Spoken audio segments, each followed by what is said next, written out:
Hi ಎಲ್ರಿಗೂ ನಮಸ್ಕಾರ. Help me to choose the best one. ನಾನಿವತ್ತು ಚಿಕನ್ ಕಾರಿ ಕುರ್ತೀಸ್ನ ತೊಗೊಳಕ್ಕೆ ಹೋಗಿದ್ದೆ. ಏನು ಕಲೆಕ್ಷನ್ ಅಂತೀರಾ? ಫಸ್ಟ್ ಒನ್ ಇದು super comfy and simple look. Daily ವೇರ್ಗೂ ಪರ್ಫೆಕ್ಟ್ ಅನ್ನಿಸ್ತಿದೆ ನಿಜವಾಗ್ಲೂ. ಬಟ್ ಈ ಕುರ್ತಿನ ನಾನು ಯಾವ ಥರ ಎಕ್ಸ್ಪ್ಲೇನ್ ಮಾಡಿ, ಇದಂತೂ ನನಗೆ ತುಂಬ ಅಂದರೆ ತುಂಬ ಇಷ್ಟ ಆಯಿತು. It is giving a cute vibe ಗೊತ್ತಾ? ಕಲರ್ ನೋಡಿ ಒಂದ್ಸತಿ ಆ್ಯಂಡ್ ದ ಡಿಸೈನ್. ನೆಕ್ಸ್ಟ್ ನಾನು ಟ್ರೈ ಮಾಡಿದ್ದು ಫುಲ್ ಸೆಟ್ ಕುರ್ತಾ. ಇದರಲ್ಲಿ ನಿಮಗೆ ಒಂದು ದುಪ್ಪಟ್ಟ ಬರುತ್ತೆ, ಒಂದು ಬಾಟಮ್ ವೇರ್ ಬರುತ್ತೆ, ಮತ್ತು ಇದು ಅನ್‌ಸ್ಟಿಚ್ಡ್ ಕೂಡ ಇರುತ್ತೆ, ಸ್ಟಿಚ್ಡ್ ಕೂಡ ಇರುತ್ತೆ. ನೀವು ಯಾವ ರೀತಿ ಬೇಕು, ನಿಮ್ಮ ಫಿಟ್ಟಿಂಗ್ ಯಾವ ರೀತಿ ಇರುತ್ತೆ ಆ ರೀತಿ ಅವ್ರು ಮಾಡಿಕೊಡ್ತಾರೆ ನೀವು ಹೇಳ್ದಂಗೆ.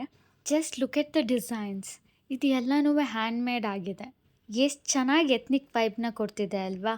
ನಿಮಗೂ ಕೂಡ ಇದೇ ರೀತಿ ಕುರ್ತಾನ ಪರ್ಚೇಸ್ ಮಾಡಬೇಕಾ? ಮತ್ತು ಈ ಕೆಳಗೆ ಮೆನ್ಷನ್ ಮಾಡಿರೋಂಥ ಲೊಕೇಶನ್ಗೆ ವಿಸಿಟ್ ಮಾಡಿ ಆ್ಯಂಡ್ ನಿಮ್ಮ ಫೇವ್ರೆಟ್ ಕುರ್ತಾನ ಬೈ ಮಾಡಿ. ನನಗೆ ಯಾವ್ದು ಚೆನ್ನಾಗಿ ಕಾಣುತ್ತೆ ಅಂತ ಕಮೆಂಟ್ ಸೆಕ್ಷನಲ್ಲಿ ತಿಳಿಸಿ.